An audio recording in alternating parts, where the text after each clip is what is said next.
아멘. 아멘. 자, 오늘은 요한복음 9번째 시간으로서 오늘 니고데모에 대한 말씀을 나누겠습니다. 오늘은 이제 다음 주, 2주에 걸쳐서 이 니고데모에 대한 말씀을 나눌 텐데, 자, 먼저 지난주 말씀 먼저 복습해 보도록 하겠습니다. 지난주 어떤 말씀이었습니까? 지난주 말씀은 바로 요한복음 2장에 나와 있는 13절부터죠. 바로 성전을 깨끗하게 하신 것. 우리는 이 이야기를 대체적으로 성전 청결 사건이라고 부릅니다. 그러나 정확히 표현하면 뭐라고 말씀드렸습니까? 성전 파괴 사건. 왜 파괴라고 말씀드렸습니까? 바로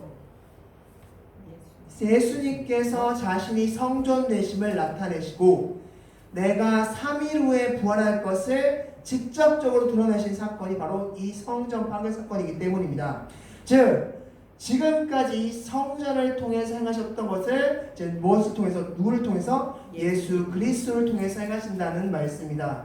이제 예수 그리스도가 성전 되셔서 예수 그리스도를 통하여서 하나님께로 가게끔 하시고 예수 그리스도를 통해서 용서하시고 예수 그리스도를 통하여서 하나님께 찬양하게끔 하시는 그것들을 내가 이룰 것이다. 그러니 이제 성전은 필요 없다. 그래서 성전 파괴 사건이라고 우리는 부를 수 있다고 말씀드렸습니다. 즉 바로 예수가 구원자임을 나타낸 사건이다라고 말씀드렸습니다. 자, 오늘은 바로 요한복음 3장 말씀으로서 니고데모 말씀입니다. 오늘은 그 니고데모, 오늘은 본문을 들어가기 앞서서 사전 공부하는 시간을 갖도록 하겠습니다. 자, 오늘의 질문은 이것입니다. 왜 예수님은 니고데모에게 거듭남을 말씀하셨을까요? 왜 예수님은 니고데모에게 거듭남을 말씀하셨을까? 뭐 구원을 말씀하셨을 수도 있고 믿음을 말씀하셨을 수도 있고, 그런데 왜 거듭남을 말씀하셨을까에 대한 질문을 지금부터 말씀을 통해서 하나하나씩 살펴보도록 하겠습니다. 자, 오늘과 다음 주 이제 2주 걸쳐서 니고데모의 말씀 같이 볼 텐데, 이 니고데모 사건은 우리가 거듭남이라는 것으로서 우리가 잘 알고 있습니다. 그렇다면 질문 드리겠습니다. 이 거듭남이 무엇일까요? 거듭난다는 게 무엇입니까? 거듭난다. 자, 거듭남에 대해서 많이 강조하는 이단 중에 하나가 바로 구원파라고 생각합니다. 자, 뭐 이런 광고들 많이 보셨을 겁니다. 거듭남 죄사함의 비밀, 뭐 이런 식으로 그런 신문이나 인터넷에 많은 광고들이 노출되어 있는 것을 볼 수 있습니다. 자, 그렇다면 이 거듭남이 도대체 무엇일까라는 것입니다. 자, 오늘은 이 거듭남을 포함해서 우리가 구원받은 그 여정들을 한번 찬찬히 하나하나씩 살펴보는 시간 갖도록 하겠습니다. 즉, 내가 구원받는다는 게 도대체 무엇인가? 내가 하나님 믿어서 구원받는다는 건 도대체 어떤 의미인가에 대해서 하나하나씩 살펴볼 텐데, 자, 먼저 첫 번째 질문 드리겠습니다. 복음이 무엇입니까? 복음. 복음은 무엇입니까? 복음. 자, 복음은 한마디로, 뭐 물론 길게 설명할 수 있습니다. 뭐 예수님께서 이 땅에 오셔서 막 이렇게 길게 설명할 수 있지만 한마디로 설명하면 하나님은 당신을 사랑하십니다. 복음입니다. 자, 그러면 하나님이 우리를 사랑하시는, 나를 사랑하셨다는 게 복음인데, 이 사랑을 어떻게 풀어내셨나?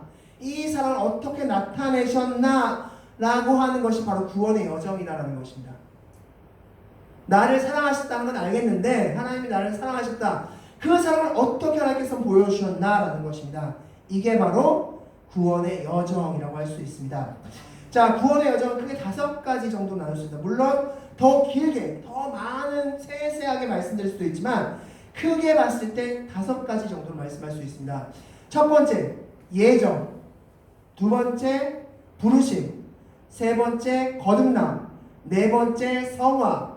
5번째, 영화. 이 5가지로 구원의 여정을 설명할 수 있습니다. 지금부터 하나하나씩 살펴보면서 내가 어떻게 구원받는가, 구원받았는가에 대해서 생각해보시는 여러분들이 되시기 바라겠습니다. 자, 첫 번째로 예정에 대해서 같이 보겠습니다. 사도행전 18장 말씀 보면 바울의 2차 전도 사역이 나옵니다. 바울의 2차 전도 사역의 중심지는 고린도라는 지역이었는데, 이 바울이 2차 전도 사역, 고린도에서 전도 사역을 할 때 그때 이 고린도에 많은 유대인들이 있었고, 유대인들은 예수가 구원자, 메시아라는 것을 믿지 않았습니다. 그런데 바울이 예수는 메시아입니다, 예수는 구원자입니다, 예수는 우리의 죄를 사하주셨습니다 라고 이야기하니까 유대인들이 그 바울을 핍박하였습니다.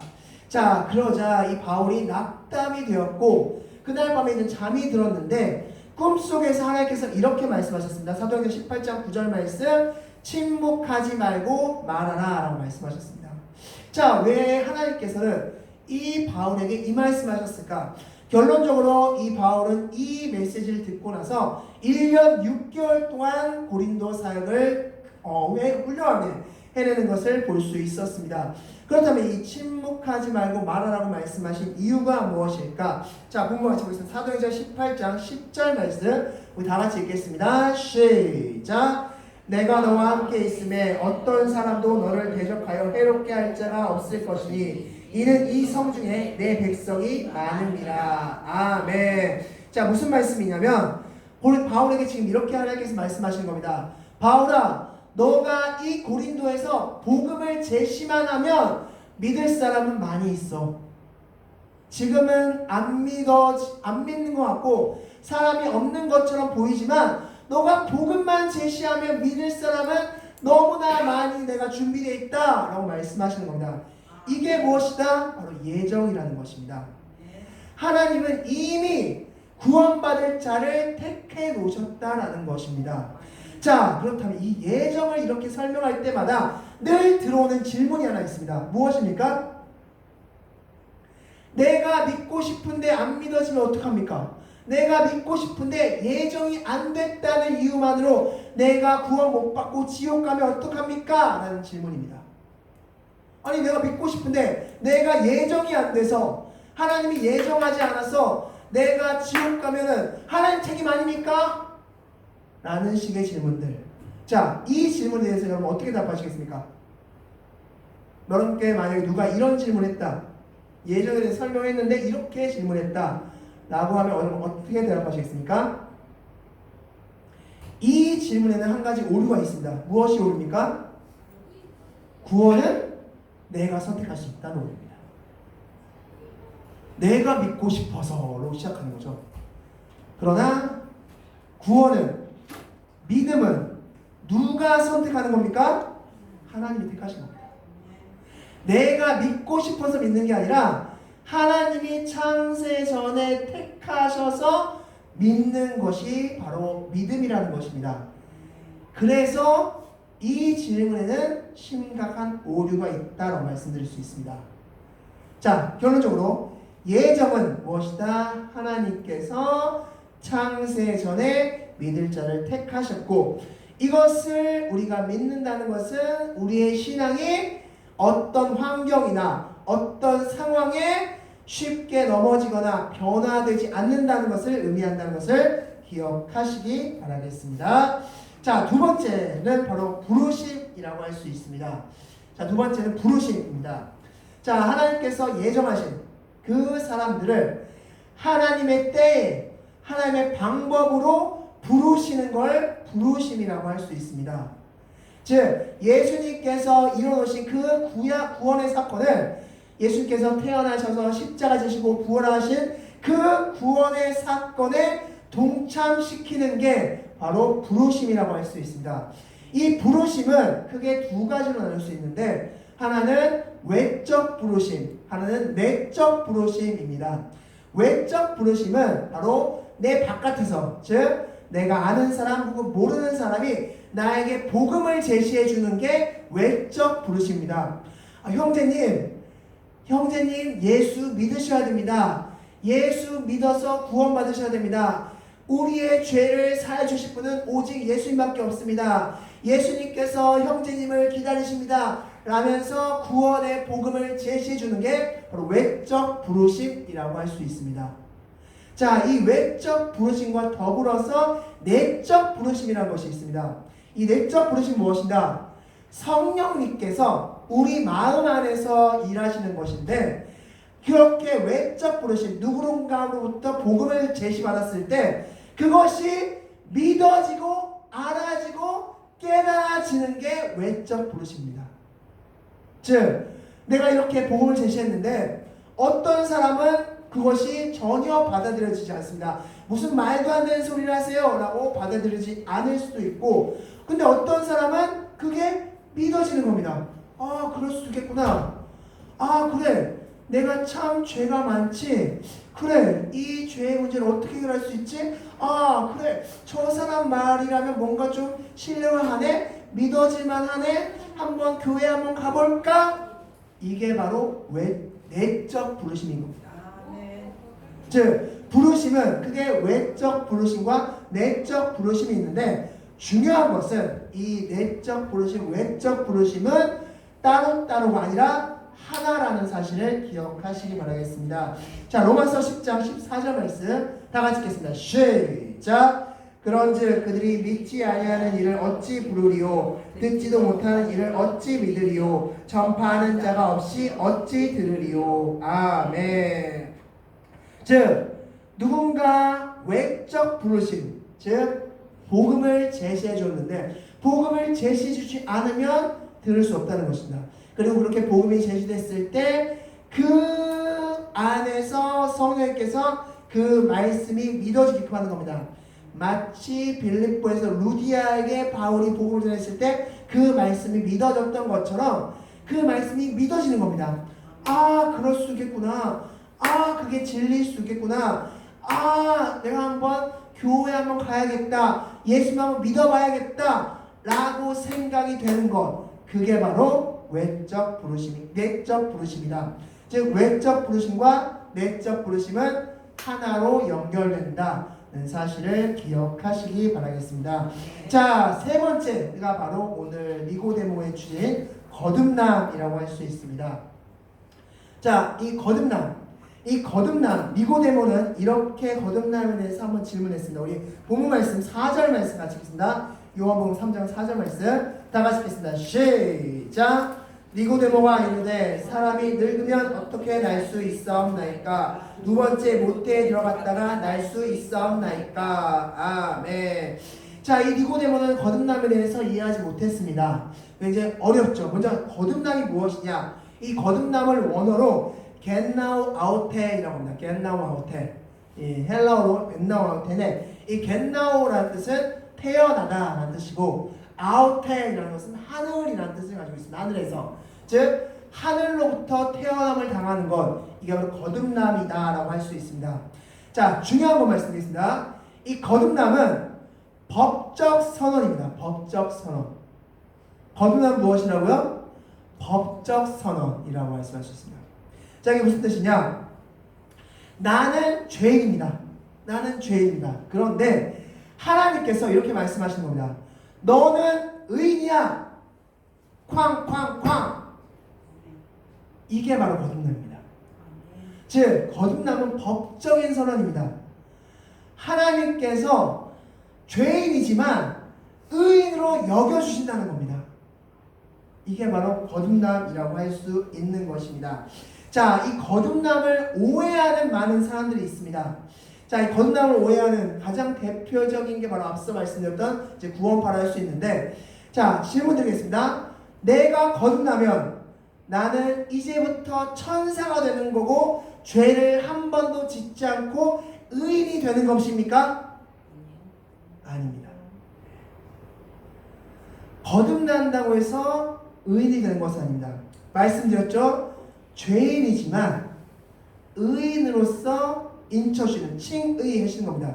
즉 거듭남은 바로 칭의, 나를 이제부터 의인으로 칭해 주신다는 것이 바로 거듭남이라고 할 수 있는 것입니다. 자, 그렇다면 이 거듭남은 왜 중요할까라는 것입니다. 우리 앞서 말씀드렸죠. 앞서 질문 드렸습니다. 니고데모에게 왜 예수님께서는 거듭남을 말씀하셨을까요? 왜 예수님께서는 니고데모에게 거듭남을 언급하셨을까라는 것입니다. 그 이유는 거듭남이 바로 구원의 첫 발자국이기 때문입니다. 앞서 말씀드렸던 예정이나 앞서 말씀드렸던 부르심 같은 경우에는 하나님의 단독적인 사역입니다. 그러나 이 거듭남부터는 우리와 하나님의 100% 합작품이라고 생각하시면 되겠습니다. 그래서 이 거듭남이 내 구원을 이루는 첫 발자국이기 때문에 거듭남을 말씀하신 겁니다. 니고데모에게. 자, 니고데모야, 하나님이 너를 부르셨어. 니고데모야, 하나님이 너를 예정하셨어. 자, 그럼 이제부터 너가 뭘 해야 될까? 너가 거듭남을 통해서 성화되고 영화돼야 되는 거야 라고 말씀하시는 겁니다. 지금 거듭남은 바로 우리의 구원의 여정의 첫 발자국을 띄는 것이 바로 거듭남이라고 할 수 있는 겁니다. 즉 거듭남은 여전히 내가 죄인이지만 하나님이 의인으로 봐주시면서 우리를 구원의 여정으로 초대하시는 초청장이다 라고 설명할 수 있는 것입니다. 자, 그렇다면 이 거듭나면 우리에게 어떤 유익, 어떤 의미가 있을까라는 것입니다. 그게 두 가지로 설명할 수 있습니다. 첫 번째, 거듭난다는 것은 내가 죄인인 걸 깨닫는 겁니다. 내가 지금까지 몰랐지만 예수 그리스도의 복음 앞에, 율법 앞에, 말씀 앞에 서니 내가 죄인이었군요 라고 깨닫는 게 바로 거듭남의 시작입니다. 거듭남의 유익입니다. 그리고 두 번째, 이 거듭남은 바로 내 삶이 그동안 죄악된 삶이었음을 고백하는 게 또한 거듭남입니다. 아, 내가 지금까지 다들 그렇게 살기 때문에, 다들 동일하게 살기 때문에 나도 이렇게 사는 게 맞는 줄 알았고 이게 정답인 줄 알았는데 하나님의 말씀을 들어보고 복음을 들어보니까 이게 잘못되었군요 라고 고백하는 게 거듭남이다 라고 할 수 있는 겁니다. 그게 바로 거듭남. 그래서 지금 니고데모에게 예수님이 그래서 거듭남을 말씀하시는 겁니다. 이제 시작해야지 니고데모야. 그 전까지 몰랐지? 너가 죄인인 걸. 그 전까지 몰랐지? 너의 삶이 잘못됐다는 걸. 이제 시작해야지. 이게 바로 거듭남이라는 것을 기억하시기 바라겠습니다. 자, 그래서 중요한 것은 무엇이다? 거듭남은 내가 의인 되는 것이 아니다라는 것입니다. 내가 천사가 되는 것이 아니다라는 것입니다. 말씀을 통해서 다시 한번 정리하겠습니다. 로마서 7장 19절 말씀 다 같이 읽겠습니다. 시작. 내가 원하는 바 선은 행하지 아니하고 도리어 원하지 아니하는 바 악을 행하는도다. 아멘. 자, 이제 거듭났습니다. 이게 죄인 걸 알았습니다. 그런데 나는 여전히 뭡니까? 죄인입니다. 그래서 자꾸 죄 쪽으로 가는 겁니다. 내가 원치 않지만 자꾸 죄 쪽으로 가는 거예요. 그러나 이미 거듭났기 때문에 이게 죄고 내가 죄인 걸 알았습니다. 그 전까지는 모르고 했습니다. 내가 죄인 것도 몰랐고 이게 죄인지도 몰랐고 다 그냥 남들이 하기 때문에 이게 다 맞고 이게 인생인 줄 알았고 이게 삶인 줄 알았고 이게 진짜인 줄 알았는데 거듭나 보니까 이건 가짜더라는 것을 깨달았는데 문제는 여전히 죄이기 때문에 죄 쪽으로 간다는 것입니다. 그래서 바울도 원하는 것을 하진 않고 원치 않는 쪽으로 자꾸 가는구나 라고 고백하고 있는 것입니다. 자, 그렇다면 이렇게 거듭났지만 죄인인 이 상태, 하나님께서는 그냥 법적으로 넌 의인이야 라고만 선포만 하시고 끝나실까? 아니라는 것입니다. 그 다음 단계 바로 성화라는 단계가 있습니다. 네 번째는 바로 성화라는 것입니다. 자, 성화는 거듭남에 이어서 법적인 선언에 이어서 실질적으로 하나님의 자녀로 우리를 만들어 주시는 과정, 이걸 성화라고 할 수 있습니다. 즉 거듭남을 통해서 하나님의 자녀의 신분을 얻었습니다. 그런데 아직도 죄인의 모습 그대로 있기 때문에 아직까지도 부족하고 연약한 그런 모습입니다. 그래서 하나님이 점점 거룩해질 수 있도록, 하나님을 닮아갈 수 있도록 하나님께서 행하시는 과정이 바로 성화 단계라 할 수 있는 것입니다. 이 성화는 즉 하나님의 자녀가 되는 과정입니다. 즉 하나님을 닮아가는 모습을 계속해서 이뤄내가는 과정이 바로 성화의 과정이라고 말씀드릴 수 있습니다. 자, 그러면 이 성화를 이루는 방법 무엇일까? 하나님의 성화를 어떻게 이루실까? 바로 회심이라는 단계를 통해서 이루십니다. 자, 말씀을 통해서 설명드리도록 하겠습니다. 누가복음 15장 20절 말씀 다 같이 읽겠습니다. 시작! 이제 일어나서 아버지께로 돌아가니라. 아직도 거리가 먼데 아버지가 그를 보고 측은히 여겨 달려가 목을 안고 입을 맞추니. 아멘. 탕자의 비유에 대한 말씀입니다. 탕자, 즉 아버지를 떠나서 허랑방탕하게 죄된 삶을 살다가 드디어 거듭남을 통해서 내가 죄인이구나, 내가 지금까지 잘못 살았구나라는 것을 깨달았습니다. 그럼 이제 뭐가 되냐? 회심, 성화의 과정을 걸어야 됩니다. 회심은 말 그대로 마음을 돌이키는 겁니다. 마음 이제 돌아가는 겁니다. 다시 원상복귀, 아버지께로 돌아가는 과정이 회심이다라고 할 수 있는 것입니다. 자, 이 회심은 크게 두 가지로 설명할 수 있는데, 하나는 회개, 다른 하나는 믿음으로 설명할 수 있습니다. 자, 회개는 무엇이냐? 누가복음 15장 18절부터 19절까지의 말씀처럼 둘째 아들이 이렇게 고백하는 겁니다. 나는 지금까지 죄된 삶을 살았습니다. 아버지 용서해 주십시오. 나는 아버지의 둘째 아들이라고 칭할 자격도 없습니다. 종의 하나로 여겨주십시오. 나오면서 철저하게 하나님께 잘못했음을, 지금까지 잘못 살았음을 고백하는 과정, 이게 바로 회개입니다. 회심은 바로 첫 번째 회개의 과정이 있습니다. 내가 지금까지 잘못 살았습니다. 하나님 죄송합니다. 하나님의 은혜도 모르고 내가 지금까지 잘못 살았습니다. 용서해 주세요. 이게 바로 첫 번째 과정인 회심입니다. 회개입니다. 자, 회심의 두 번째 과정은 바로 믿음이라는 과정이 있습니다. 자, 믿음은 무엇이다? 바로 누가복음 15장 24절 말씀. 둘째 아들을 맞이한 아버지가 큰 잔치를 열었습니다. 즉 하나님이 나의 참 아버지시고 나를 너무나 사랑하시고 내가 와야 할 곳을 왔다는 확신적인 믿음을 갖는 게 바로 회심의 두 번째 과정, 믿음의 과정이라는 것입니다. 내가 이제 그 전에 살았던 그 삶이 아니라 이제 아버지께 온 이 삶이 맞는구나, 하나님 아버지 감사합니다 라고 하면서 하나님을 더욱더 알아가고 싶고, 하나님을 더욱더 사랑해가고 싶고, 하나님을 더욱더 찬양하고 싶어지는 이 과정, 이게 바로 믿음의 과정이다 라고 할 수 있습니다. 이게 바로 회심의 두 번째 과정입니다. 자, 다시, 자, 거듭남을 통해서 우리는 죄인이고 내가 잘못된 삶을 살았다는 걸 깨달았습니다. 그럼 이 다음에 성화의 과정을 거치는데, 성화는 회심을 통해서 이루어집니다. 회심은 두 가지, 회개와 믿음이 있다라고 할 수 있는 것입니다.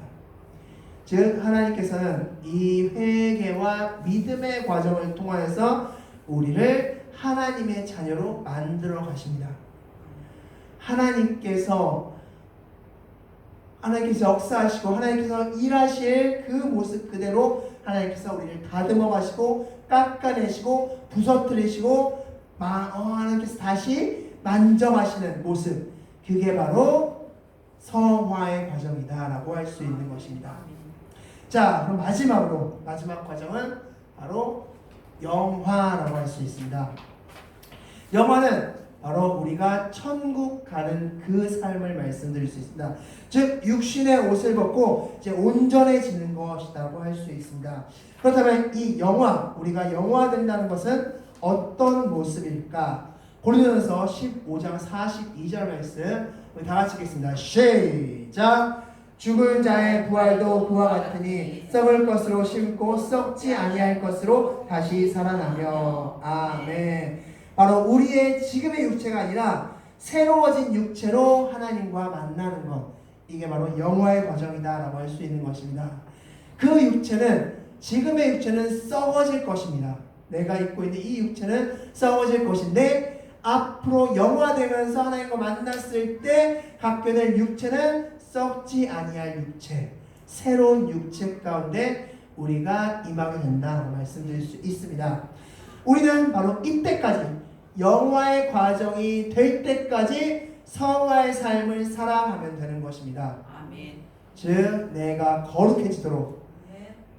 회심의 과정을 계속 거쳐가시면 되는 것입니다. 아멘. 그래서 철저하게 회개와 철저하게 믿음의 과정을 거치면서 빌립보서 3장 14절 말씀에서 말씀했던 것처럼 표대를 향하여 달려가시면 되는 것입니다. 아멘. 하나님께 마지막 영화의 과정, 그때까지 표대를 향하여 달려가시는 겁니다. 이게 바로 우리가 구원받는 구원의 여정, 하나님은 당신을 사랑하십니다 라는 그 복음의 메시지 안에 숨겨져 있는 큰 이야기다 라고 할 수 있는 것입니다. 네. 여러분은 바로 그 사랑을 받았습니다. 여러분이 죄인임에도 불구하고 하나님은 거룩하다, 너는 거룩해 하나님의 자녀야 라고 의롭다 라고 말씀해 주시면서 거듭나게 하셨고, 그리고 성화의 과정을 거치시면서 우리를 이끌어 주시고 우리와 함께 해 주셨고, 그럼으로써 우리가 영화의 단계까지 갈 수 있게 하셔서 마침내 우리가 이 땅에서 숨을 거뒀을 때 영화 하나님의 나라에 갈 수 있게끔 하셨다 하는 것을 기억하시기 바라겠습니다. 말씀을 정리하겠습니다. 오늘 니고데모에게 하신 거듭남, 이 말씀, 왜 거듭남을 말씀하셨나? 그것은 거듭남이 구원의 여정의 첫 출발선이기 때문입니다. 드디어 이 거듭나야지 그 사람이 이제 죄인인 걸 알고 내 삶이 죄된 삶인 걸 알아야지 하나님께 갈 수 있습니다. 그걸 깨닫지 못하면 못 갑니다. 그 시작이 거듭남입니다. 그래서 말씀하신 겁니다. 또 하나, 거듭난다는 것은 이제부터 영적 싸움이 시작됐어 라는 의미입니다.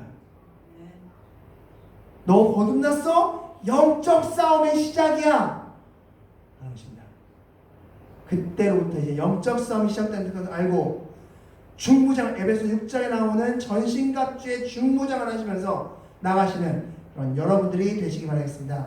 여기 계신 분들은 중에 거듭나신 분들은 영적 싸움을 이기시기 바라겠고, 거듭나지 못하셨다면 하나님께 그것을 위해서 기도하시는 여러분들이 되시기 바라겠습니다. 기도하시겠습니다.